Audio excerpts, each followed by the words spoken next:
Welcome back, everyone. Today, we're playing more Pathfinder. We're gonna talk about the Druid.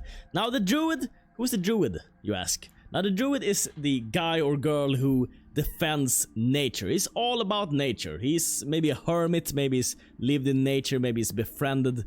He surely befriended some things, some plants, some beasts in nature. And he's made his life purpose to protect nature. In whatever form that might take. So that's who he is in role-playing terms, but who is he gameplay-wise? Well, gameplay-wise, first of all, I'm gonna start off talking about the power levels, right? Make it simple that way. So, I always use the fighter as the example. He has 100% combat prowess and 0% utility, and the bard is the reverse, 100% utility and 0% combat prowess. Now, the druid starts off quite weak. We're gonna talk about, by the way, when we talk about these classes, we're gonna talk about how they perform on unfair difficulty, which is the hard difficulty, but keep in mind that anything that works on unfair also works on the lower difficulties. The only thing is that the only lower difficulties are a little bit more forgiving, and things that don't really work on unfair might work there. So the druid starts out a little bit weak. I would put him at maybe 60 or 50% combat prowess and maybe 20% utility. The reason for this is that he has a medium progression, much like the rogue on his base attack bonus, and he gets spells at a very, very fast pace. Actually, the same pace as the wizard, interestingly enough. By the way, if you're wondering what spells does the druid get, the druid spell list is unique to the druid. It doesn't gain spells like the wizard or the sorceress. They don't get from the same list, so it's a separate list of spells. There's some overlap between them, but it's not the same spells. And there's a couple of spells which are unique to the druid. They're not really unique to the druid, because most spells can also be picked up by the ranger, which has a very, very slow progression. Where he sometimes can pick up things from Druid and sometimes can pick up things from Cleric. But yes, he has a very, very fast progression. But in the very early game, the Druid's spells are quite shies, honestly. They don't deal much damage, they don't buff you much, they don't do hardly anything in the early game. So it starts off, as I said, it starts off at like 50 to 60 combat prowess, very, very low, and very low utility. 20%, you can't really do much with the spells. Is essentially saved entirely by the fact that he has Nature's Bond, which we're going to talk about in just a second. But as he progresses, though, through the game, because he has such a fast progression of his spells, if you have a high Wisdom modifier, which is the main modifier for the Druid, then you're going to be able to cast a lot of high-level spells, and you're going to be able to deal a lot of damage through his spells, actually, because he gets access to a couple of nice spells. He gets access to some lightning spells and some I don't remember if it's Finger of Death or if it's Disintegrate, but he gets some really high good level spells later on. So he progresses to the point where I would say that he's 100% combat prowess and 20% utility. So he kind of makes up for it, and maybe 120% combat prowess, because he actually has his animal companion also. So he's quite strong in the late game, but he starts off weak. So first we're going to talk about the Nature Bond, which is one of the most important fact about Druid. You need to make a decision when you make a Druid, and you can go into two paths. You can either get a domain, and as we said before, domains are very, very strong, but if you go with a domain, you can't have an animal companion. For me, that's just a deal breaker. The animal companion is so strong. Why do I keep saying that the animal companion is so strong, you should never lose out on your animal companion? It's because in unfair difficulty, if a character dies, he dies, you need to resurrect him with a resurrect scroll. It's very much a hassle. And even if you resurrect him, he probably has negative levels, and you need to restore him, and yada, yada, yada. It's so much of a hassle.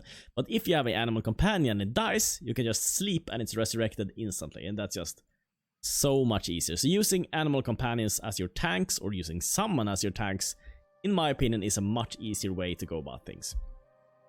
So, Nature's Bond. You select either from one of the cleric domains, which are air, animal, earth, fire, plant, water, or weather. These are decent domains, but they're not the strongest domains that you get access to. Weather, if I remember correctly, is one of the stronger ones, but I have to look that up. I think weather is pretty decent. But in any case, you're never gonna do that unless you have some, I don't know, role-playing or your own build in mind.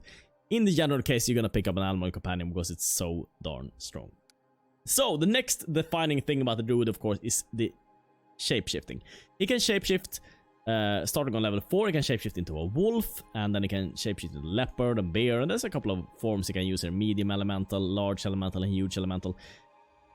Couple of things to keep in mind though. First of all, these things are abilities, but they work much like the spells that you get access to from the wizard and the sorceress, which is called beast shape. It's called beast shape 1, beast shape 2, beast shape 3, etc, etc, where you can turn into a beast. But when you turn into a beast, keep in mind that you lose all your benefits from your weapon. You basically, since you morph, you have claws instead, or you have bite attack, and this can be decently strong. But usually in the late game, you're gonna have such strong weapons that you don't really want to transform.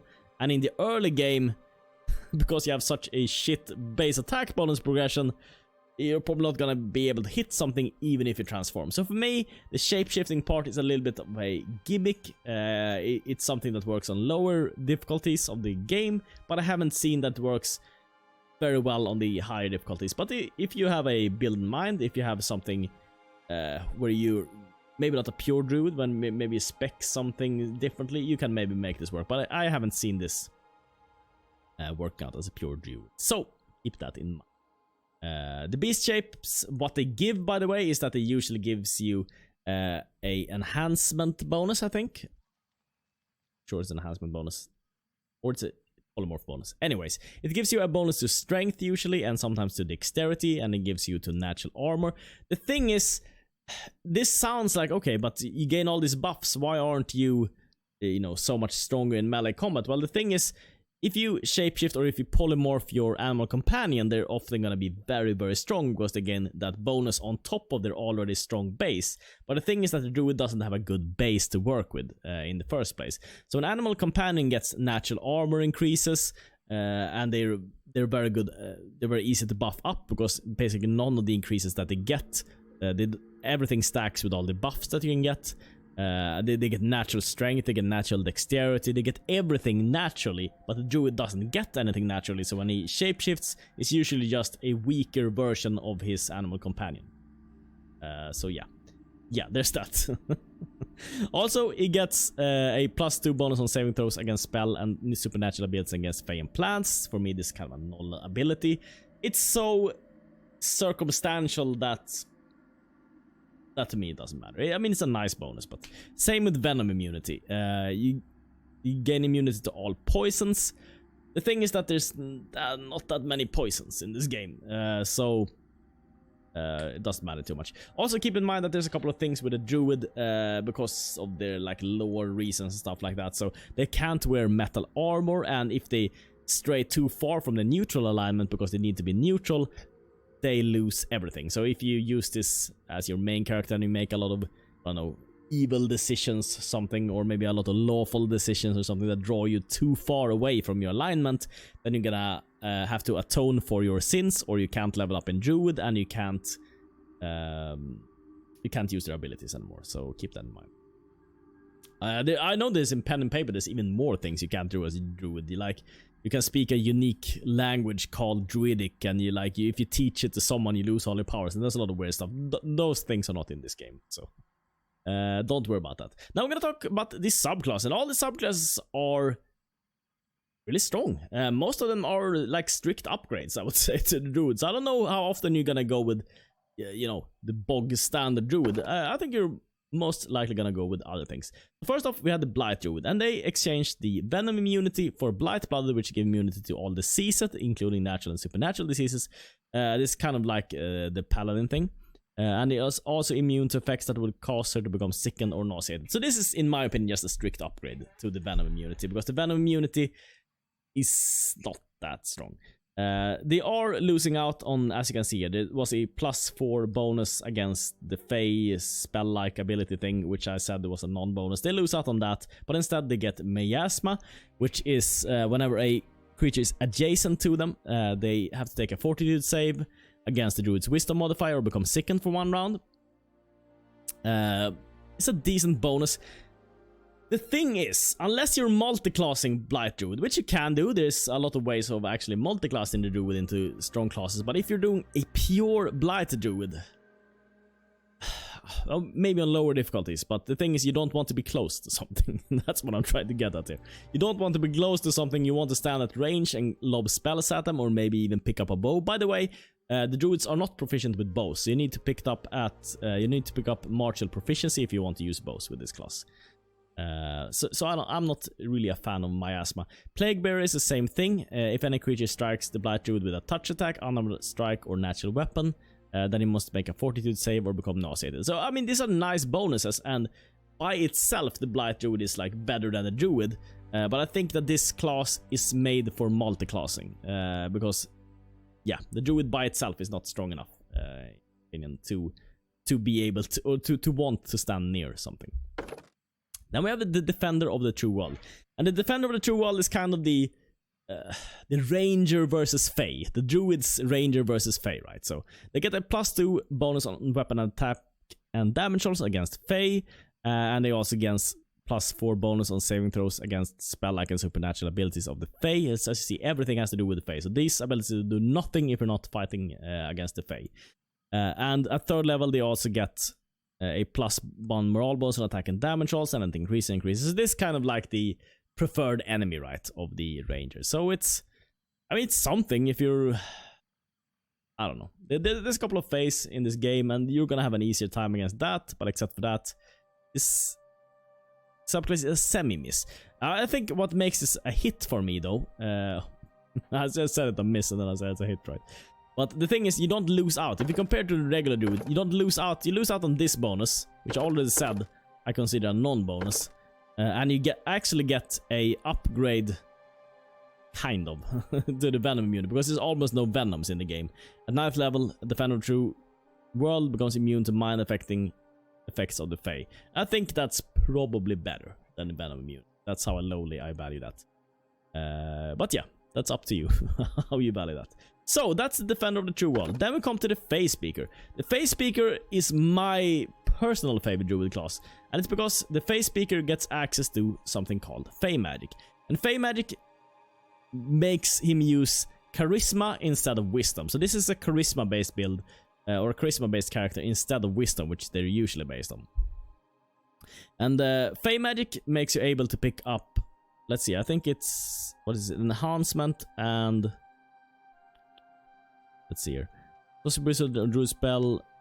Well, yeah, 1 enhancement or illusion spells you're able to pick up. So you're picking up them slower than the sorcerer and wizard spell, and you don't get to, you only get 1, as you can see, 1 spell per 2nd level here. But I think it's still such a nice bonus, and you don't lose out on anything. You lose out on, I think, 2 shapeshifts or something. That's about it, and you know how much I like those. So I think this is one of the best classes. You get access to some really nice illusion spells from the wizards and the sources from the arcane list. And you don't really lose out on anything. You still get to retain your nature's bond. So I think this is a very strong subclass. So let's go about creating a druid then. A typical druid, by the way. This is not going to be a multi-classing guide. It's just going to be 1 level. So we're going to pick up Animal Companion. My recommendation is to go to Smaladon. Smaladon is going to be strongest in most cases. There are a couple of cases where they're not the strongest, but if you look at his progression from level 1 to level 20, and you see he is like strong almost the entire way through. There's a couple of companions that are a little bit more sturdy in the early game. If you plan on polymorphing and stuff like that, you might consider a leopard because he has better stat progression and yada yada. But overall, I would recommend the Smilon as the strongest pet, because most of all because he has 5 attacks and most other companions have 1, 2, 3 attacks. There's no other no other animal companion which has 5 attacks. And he has a pretty good progression of his stats as he levels up. So, for ability scores then, if you're going with a shapeshifter, of course you're gonna need strength, you're gonna need dexterity and constitution, and you're gonna need wisdom. It's gonna be very difficult to get everything on your character. But what I would recommend you do on your cleric is actually that you don't do that. You can dump your intelligence safely, and you can put this stat on wisdom. So why do I always put 20 in one stat? Is that just because I'm min-maxing, you ask? No, it's because if you have 20 in one stat, if that is your main stat you use for spell casting, then it will also give you 1 extra spell compared to if you have between 10 and 19. So there's a breakpoint, there's a couple of breakpoints in this game where if you get over a certain threshold in one stat, then you get extra spell slots. And that one of those breakpoints is at 20, so that's why I always put my spellcasters at 20 in that. And then I do not need too much strength. What I would go for is for maybe a range build, put on some dexterity on this guy, put on some constitution, and something like this is what I would go for. So the reason I pick up dexterity is that I like going with a ranged build, so that in the early game when you don't have many spells that you can cast, you have very, very few spells in the early game, then you can at least use a ranged weapon, because I don't want to run to melee with this guy because he's just gonna get brutally murdered. So I'd rather have my Smilodon pet tank and have this guy stay at range, but keep in mind that you need to pick up martial proficiency to be able to do this. And a little bit of constitution to not die too easily, and of course wisdom for the spell casting. Yes, that's pretty much it. For the ability points, if this is your main character, I always recommend persuasion, because if you pass a couple of persuasion checks, then you can get a lot of XP, so I think that's quite nice. But this class, of course, lends you nicely into going for perception. And by the way, it doesn't matter if you have a lot of characters with perception, because each character will get a separate perception check, and all the best items in the game, or most of them at least, many of them I should say, are locked behind a perception check, so it's very, very good to have perception. So that's what I would go for. And also this is a mercenary, so if this is your main character, you will have more stats, so you can maybe put 18 dexterity here or something, or maybe more constitution if you want. Oh, and I selected an elf. I was confused. Why do I get this? This is because I selected an elf, and it doesn't matter too much what you go for race, but I would at least recommend that you go with a race which gives you +2 on, which I recommend on all spellcasters. If you're going for a spellcaster, get a race which can give you +2 on the stat, which you use for your spellcasting, so you get a 20, so you can get an extra spell. And we're gonna go for, let's see, a skill focus. I'll probably go for a skill focus perception mostly, because we have such high perception. And then point blank shot, because it enables other feats later on if you're gonna go with a ranged druid. And I know it sounds super weird, it's not the standard way, right, going with a ranged druid. But the thing is, if I recommend that you go with a melee druid, and if you take a melee druid into unfair difficulty, you're gonna have a miserable time, I think, unless you go into something more exotic and multi-class and do stuff like that. And that is pretty much it for this guide. Thanks so much for watching, and see you next time.